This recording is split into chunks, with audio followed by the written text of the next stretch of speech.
Oh, hello there. I didn't hear you come in. Please sit down. It's a cold night outside. You want coffee? I was just sitting here and reading some of Clayfect's old work. She normally don't let me borrow this book. Please enjoy. I think she's a bit self-conscious about it. But I like the old stories. So why don't I read one of them to you? It's called Sally's Stay. And maybe you can watch her make a sculpture from this while I read it to you. So please enjoy and get cozy. Sally, stay. He taught her to wait. Now he does. She used to wait by the door for him. Eyes soft, tail swaying slow against the floor. Every evening, she listened for his keys.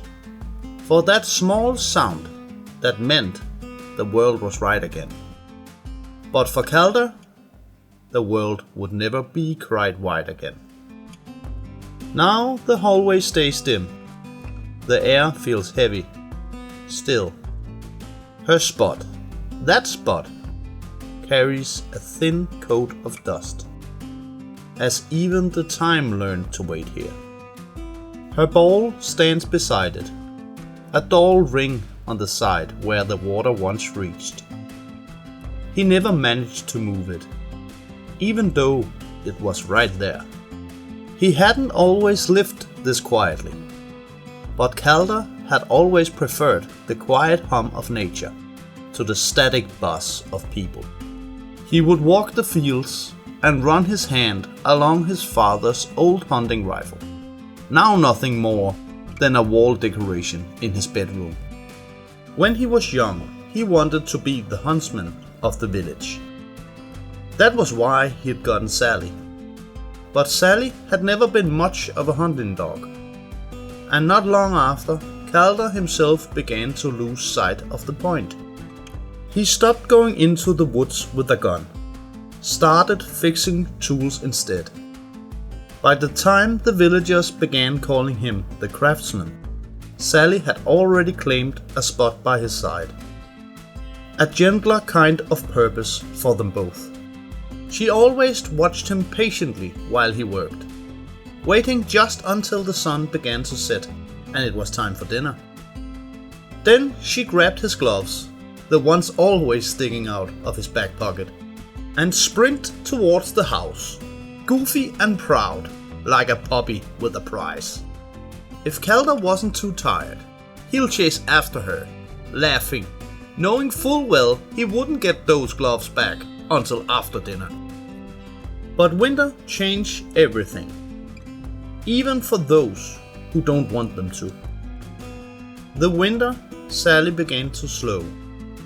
Calder tried not to notice. He told himself she was tired, that it was just the cold that made her joints stiff. He told himself it would be better when summer came. But Sally never got to see next summer. She'll steal his gloves sometimes, but Calder stopped chasing her. Not because he didn't want to, but because he could already feel the world starting to take her away. He found her one evening by the shed, lying in the half-frozen grass, as if she simply decided to take a rest. For a moment, he almost believed she was only taking a little break from her duties. He whispered her name once, then again, softer, as if saying it gently enough might bring her back. It didn't. That night, he sat out in the wet grass, hands covered in her fur, and waited. Because that was what she taught him to do. The weeks that followed blurred together. He fixed what didn't need fixing, sharpened tools already sharp. Everything now seemed quiet and meaningless for Calder. Until one day, for the 1000th time, he looked at her water bowl, just to see she still wasn't there. The brass trim caught the light. Her name etched across the front. He had made that bowl. Calder looked down at his hands, a pair of rough, withered craftsman's hands. Then an idea struck him. He had always used his hands to fix the problems he came across. So why not this time? He didn't wait for morning. The idea had barely taken shape before Calder marched into his workshop. He felt something close to purpose as he began pulling things apart. Clocks, hinges, broken kettles, anything that might move, tick or shine just the right way. Maybe, just maybe, he could make her breathe again. Calder melted, filed, hammered, his hand guided more by memory than reason. With an energy he hadn't felt in months, he tightened bolts just right and checked every detail again and again. He worked tirelessly, day and night. The neighbors started calling him mad, but Calder didn't care. He blinked smoke out of his eyes before striking the metal again. A smile formed across his face and never left in the days that followed. He would give Sally a second chance. He could do it. He had to. When he was done, the workshop fell still. She didn't look quite like she used to. Yet something in her shape, her warm glow, felt achingly familiar. Calder reached out.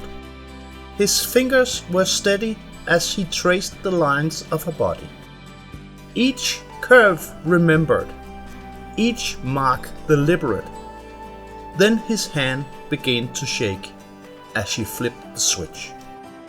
At first, there was only a hum, a low, trembling sound that filled the room like a held breath. Then came the faint click of joints, and Sally raised her head. For a moment, Calder couldn't move. He just stood there, watching her eyes flicker to life. Then a feeling of pure happiness filled his chest. He did it! Sally, he said, almost breathlessly. She turned towards him, her head tilted just right, and the sound of her servos almost resembled a content sigh. The first night, Calder barely slept. He spent the dark hours testing every motion, the way she moved, reacted, lived. But was it just that? An act? The metal dog almost felt too perfect, but those dark thoughts were quickly pushed away when she nudged him. A gentle, familiar push for more affection, just like Sally had always done. Calder laughed, a sharp, broken sound he hadn't made in months. By morning, the neighbors saw light in the workshop again. They heard music, and once even whistling. The world felt right again for Calder, or at least he wanted it to. But as the days went by, Calder began to notice how the new Sally seemed wrong, or maybe not wrong enough. Maybe he hadn't done the impossible after all. At first it was the sound, a soft, repeating whine, steady as breathing, too steady. No pauses, no sigh, no Sally, just motion, perfect and endless. Then it was the way she waited, always in the same spot by the door, always turning her head at the same angle when he spoke, always tilting it the same way when he laughed. There was no accident in her movements, no hesitation, no life. He tried to ignore it. At first, he told himself it didn't matter, that it was better this way, but he couldn't. Each night, he turned off the lamp. The faint hum lingered in the dark, reminding him that this was not Sally. And by the third day, he couldn't stand it anymore. The rhythm was wrong. Her silence was wrong. Everything was wrong. In the last amber of hope that had burned so bright only days ago, Calder tossed one of his gloves to the dog. It was nearly dinner time after all, and she always used to take his glove. This one did too, but in a calm, precise way. No mischief, no spark, just obedience. A raw, hot anger spread through Calder. The dog wasn't Sally. It wasn't even a dog. Just a lifeless object that marked her memory. "You stupid piece of metal," Calder spat and swung his wrench. He struck the dog with a hollow clunk. A surprised look flickered across her face. A small electronic whimper escaped her. Calder had never hit Sally, but now he let the tools crash down, again and again, until the fury drowned everything else. Why had he been so stupid? Why had he thought he could bring her back? Why had he created this meaningless pile of mockery? Why did Sally have to die? He stopped only when he saw her eyes go dark. Breath racked, Calder stepped back. The workshop was silent again. He turned off the light. He was done here. That night, Calder sat staring into the dark, his hands as heavy as his heart. He watched the darkness shift to grey as the next day crept in, slow and pale, while his thoughts circled endlessly around Sally and the thing he built, and how he had betrayed them both. Then, somewhere in the quiet, a sound broke through, coming from the front door. A metallic bark, faint but unmistakable. Calder walked over and opened the door, only to freeze. There stood the dog. Its panels were dented, wires showing, one ear hanging loose. It was definitely not Sally, but something different. Tears welled up into Calder's eyes. "Are you here to punish me?" he whimpered. "I know I deserve it." At that, the little machine tilted her head, as to make sure Calder would never do such a thing again. Then she jumped up and licked his cheek, something Sally never would have done. Calder laughed, a quiet, cracked sound, but this time it didn't hurt. The dog pushed past him and ran into the house. Calder followed, still in awe. This wasn't Sally. Not anymore. This dog was something strange, something new, but still something very much alive. "What would you say to the name Salem?"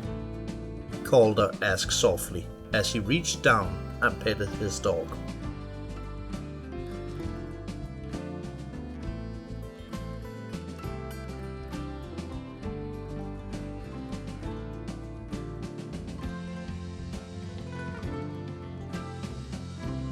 Weeks went by, and the villagers spoke fondly of the craftsman and his loyal metal dog. The one that always got into mischief, while it waited, sort of patiently, for its owner to be done. And after dinner, when the village grew quiet, people swore they could still hear two sets of footprints, one soft and one metal. And that is how the story ends. Not perfectly, but in a way that feels true. You know, sorrow doesn't disappear, but it changes shape. And if we're lucky, we learn to walk with it. Clayfect and I made this video as a tribute to our little dog Jolene we lost not long ago, and it's been tough. And maybe we also made it for everyone else out there who's missing someone tonight. So, thank you for watching, thank you for commenting, thank you for everything. And please promise me you take care of yourself. And as we say here in Denmark, hold the mother.